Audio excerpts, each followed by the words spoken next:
sensation didn't go away after a few days. I went to a doctor. The diagnosis? Anxiety. The numbness was caused by the tension I held in my shoulders and neck. In that moment, I realized I needed a different job. I wanted to work in an office where I didn't have to bite down high levels of fear, anxiety, and frustration until they caused me physical pain. But I couldn't quit right away, and it took 6 months or so for me to find a new job. As I looked, I started reading about emotion, culture, and the workplace, because I knew what it felt like to be stuck in an unhealthy work situation. Liz continued to do the same. Our goal was to better understand our feelings. When are they useful, and when are they just noise? Can we mold them to change how we experience work? We're guessing you're listening to this book for answers to similar questions. Our shared story began in 2014, when a mutual friend set us up on a platonic blind date. We bonded immediately. We're both introverts, and we both have an irreverent sense of humor, need to wear sleep masks to get a good night's rest, and enjoy taking on creative side projects. By then, we were each working in New York. Liz had decided to move from the West Coast to take a job at Genius, a then early-stage music media company, and I was in grad school. When we met, our shared interest in the myriad ways emotion affects work led us to start co-authoring illustrated articles on the topic. But we soon hit a stumbling block.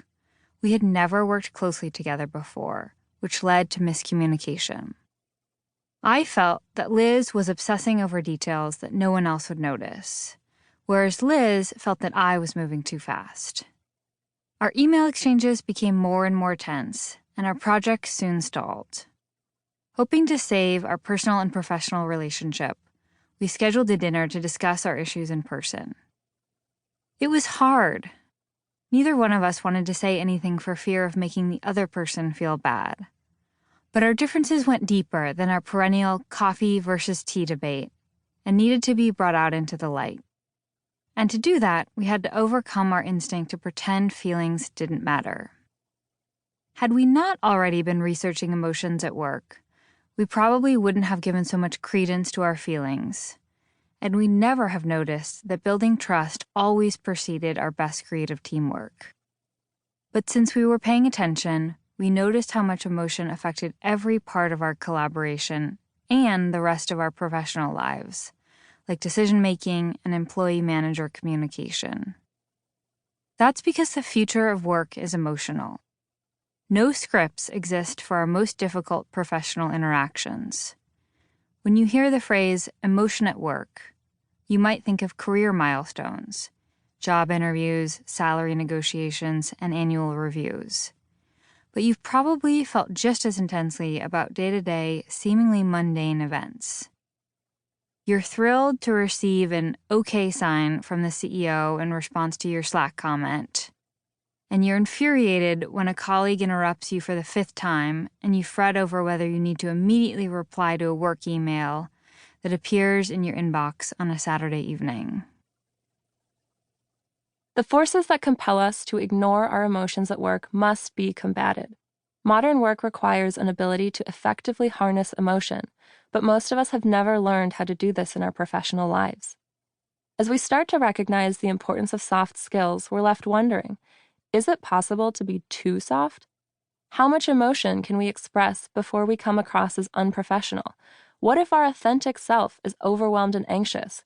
Should we be open about these feelings? And how does who we are, for example, our gender, race, or age, affect the answers to these questions?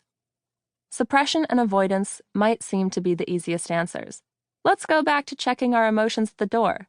But this attitude is counterproductive. Humans are emotional creatures, regardless of circumstance. By ignoring our feelings at work, we overlook important data and risk making preventable mistakes. We send emails that cause unnecessary anxiety, we fail to find work meaningful, and we burn out. We're guessing you've heard of emotional intelligence, or EQ, the ability to recognize and understand both how you and how those around you feel. You might even know that EQ is a better predictor of success in the workplace than IQ. But real achievement at work requires going one step beyond emotional intelligence.